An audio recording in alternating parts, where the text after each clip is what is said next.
অবিশ্বাস্য একটা দৃশ্য আপনাদেরকে এই ভিডিওতে আমি দেখিয়ে দিব। আসসালামু আলাইকুম। আজকে কথা বলবো যে ষাঁড় গরুতে বেশি লাভ নাকি গাভী গরুতে বেশি লাভ, সেই বিষয়টা নিয়ে কথা বলবো। অনেক ভাইয়েরা এই কথার ভিত্তিতে আপনারা নিজেও গরু লালন পালন করার চেষ্টা করবেন। আশা করি ভিডিওটা ভালো লাগবে। অবশ্যই ধৈর্য সহকারে ভিডিওটা দেখবেন। এই ষাঁড় গরুতে লাভ বেশি নাকি গাভী গরুতে লালন পালন করে লাভ বেশি।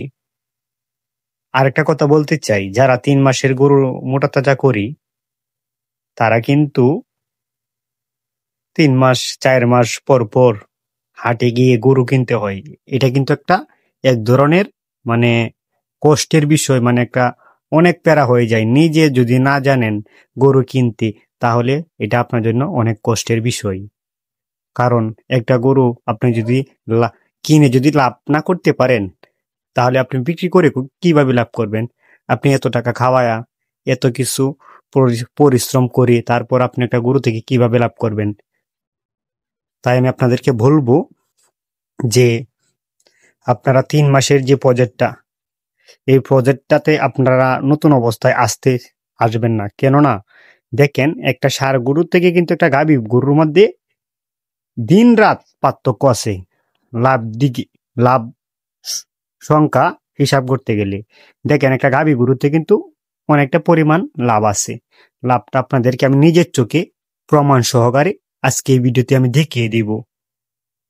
এই যে গাভীটা, সাদা গাভীটা, এই সাদা গাভীটা আমি 10 মাস আগে কিনছি। 10 মাস আগে মাত্র 70,000 টাকা দিয়ে কিনলাম এই বাছুরটা সহ। এই বাছুরটা সহ আমি কিনছি 70,000 টাকা দিয়ে। এই গাভীটা 70,000 টাকা দিয়ে আমি 10 মাস আগে কিনছি। এখন এই গাভীটায় 7 মাসের প্রেগনেন্ট, 7 মাসের কিছু উপরে হবে, কিন্তু 7 মাসের প্রেগনেন্ট, বুঝছেন? আর 70,000 টাকার আমার গাভীটা দেখেন, ওর বাছুরের যে কোয়ালিটিটা দেখেন।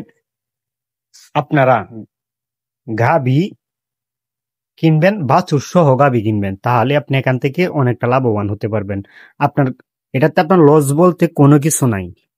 আপনি এত বড় বড় ষাঁড় পালা তো দরকার নাই ভাই, দরকার নাই। কারণ হচ্ছে আমাদের লাভের দরকার। আমরা এখানে গরু কের জন্য লালন পালন করতেছি, আমাদের লাভ হবে সেটা নিয়ে আমাদের কাজ করতে হবে। আপনি নতুন কোনো কিছু জানেন না, বুঝেন না, আপনি যদি এই গাভী গরু দিয়ে যদি কামাটা শুরু করেন, তাহলে আপনি এখান থেকে কোনো সময় লসের সম্মুখীন হবেন না। আপনার বাছুর লাভ দিবে, না হয়তো হের মা আপনারা লাভ দিবে, দুইটাতে একটা হবে। আপনি বীজ দিতেছেন, বীজ টিকসই করতেছে না, কিন্তু আপনার বাছুর আপনার প্রফিটটা দিয়ে যাবে, আপনার টাকাটা এই বাছুর হইলে দিয়ে যাইব। এর মা যদি আপনারা না দিতে পারে, এই দুইজনতে একজন আপনারা লাভ দিয়ে যাইব। তাই আমি আপনাদেরকে বলবো, ষাঁড় গরুর চেয়েতে কিন্তু দিনে রাতে পার্থক্য কিন্তু একটা গাভী গরুতে লাভ। দেখছেন, এটা হচ্ছে 70,000 টাকার গাভী। দেখেন, বাছুর সহ 70,000 টাকা দিয়ে আমি কিনছিলাম। আর একটা অবিশ্বাস্য একটা দৃশ্য আপনাদেরকে এই ভিডিওতে আমি দেখিয়ে দিব। এই যে গাভীটা দেখেন, আমার 4 বছর আগের এই গাভীটা আমার ক্রয় করা বাজার থেকে, হাট থেকে, মাত্র 32,000 টাকা দিয়ে। এটাই আমার জীবনের একটা প্রথম গাভী। মাত্র 32,000 টাকা দিয়ে, বাছুর ছাড়া আর কি, 32,000 টাকা দিয়ে আমি কিনছিলাম 4 বছর আগে।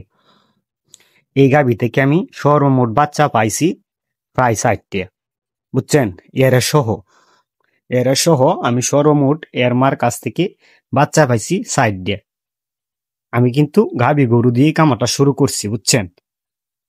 আমি কিন্তু প্রথমে গাভী কিনি, তারপর যদি সঙ্গে বাছুর থাকে তার জন্য অনেকটা ভালো। কারণ আপনার লস, ওর মা যদি বীজ কনচিপ না করে, কিন্তু আপনাকে বাছুর তো আপনাকে লাভটা দিয়ে যাবে, বাছুর তো আপনাকে ঠকাবে না কোনোদিন। তাই আমাদের টাকার দরকার। আমাদের গরুর খামার করি কি এর জন্য? আমাদের লাভের জন্য, লাভের আশায়। দেখেন, 32,000 টাকার গাভী, তার সাথে বাছুর, আরো 3টা বাছুর আমি বিক্রি করে দিছি 1,10,000, 1,05,000 করে, এরকম আমি ষাঁড় বাছুরগুলা বিক্রি করে দিছি। আপনারা যদি নতুন অবস্থায় আসতে চান, আপনারা গাবি দিয়ে শুরু করবেন, ঠিক আছে, দেশি গাবি, এবং কি বাছুরটা যেন একটা কোয়ালিটি সম্পন্ন হয়।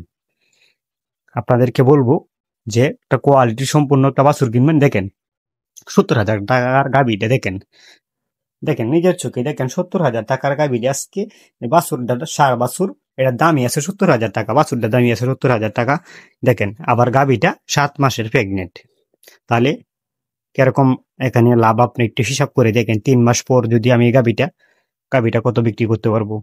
গাবিটার কিন্তু উলান পালান আল্লাহর রহমতে উলান পালান কিন্তু অনেকটা ভালো। বাটগুলা দেখছেন, অনেক কোয়ালিটি সম্পন্ন একটা গাবি। এরকম গাবি দেখে যদি আপনারা ক্রয় করে হাট থেকে, তারপর আপনি আপনার খাবার জীবনটা শুরু করেন, তাহলে আপনি এখান থেকে কোনো সময় লসের সম্মুখীন হবেন না। এটা আমি চ্যালেঞ্জ করে বলতে পারি। কেননা আপনার গাবিটা বীজ কনজিউম করতেছে না, আপনি মোটা তাজা করে গাবিটা বিক্রি করতে পারবেন। বাছুরটা আপনার কিছুদিন খাওয়ানোর পর, আপনার যত দিন ইচ্ছা আপনি তারা লালন পালন করার পর আপনি বাছুরটা বিক্রি করে দিতে পারেন। আপনার হ্যাঁ আপনারা লাভ দিয়ে যাইব, বাছুরাও লাভ দিব, হ্যাঁ মাও কিন্তু আপনারা লাভ দিব। এটা কোনো সময় আপনারা লস দিবে না। আমাদের টাকার দরকার, তাই আমি নতুন খামারিদেরকে বলবো আপনারা সার দিয়ে নয় গাবি দিয়েই খামারটা শুরু করুন। কারণ দেখেন 3 মাস পর পর আপনি সারের প্রজেক্ট করবেন, 3 মাস পর পর আপনি মোটা তাজার প্রজেক্ট করবেন যখন, তখন কিন্তু আপনার একটা প্যারা যে আপনি কাকে নিয়ে গরু কিনবেন হাট থেকে, আপনি জানেন না, বুঝেন না এই বিষয়ে। তাই আপনারা যদি এটা দিয়ে যদি শুরু করেন, তাহলে আপনারা কখনোই লসের সম্মুখীন হবেন না। আর একটা গাবি ষাঁড় গরু কিন্তু আপনার 3 মাস পর পর মোটা তাজা করে আবার বা হাটে নিয়ে বিক্রি করতে হয়, এটাও একটা ঝামেলা। সব দিক দিয়ে বিবেচনা করতে গিয়ে আজকে আপনাদের সামনে এই ভিডিওটা তুলে ধরলাম। অবশ্যই ভিডিওটা আপনারা কমেন্টে জানাবেন ভিডিওটা কেমন হলো। আর আমি যে কথাগুলা বললাম, এই কথার মধ্যে যদি কোনো ভুল বাধ্যব্য হয়ে থাকে অবশ্যই আপনারা ক্ষমা করবেন। আর ভিডিওটা যে আমি যে কথাগুলো বললাম যে আসলে সত্যিকারই কোনটা আমাদের লাভ, অবশ্যই আপনারা কমেন্টে জানাবেন যে কোনটা আমাদের বেশি লাভ। আশা করি ভিডিওটা ভালো লাগলে, উপকৃত হলে একটা কমেন্ট দিয়ে পাশে থাকুন, সাবস্ক্রাইব করে ভালোবাসার ভাইকে, ছোট ভাইকে আপনার সামনে এগিয়ে নিয়ে যান। আসসালামু আলাইকুম।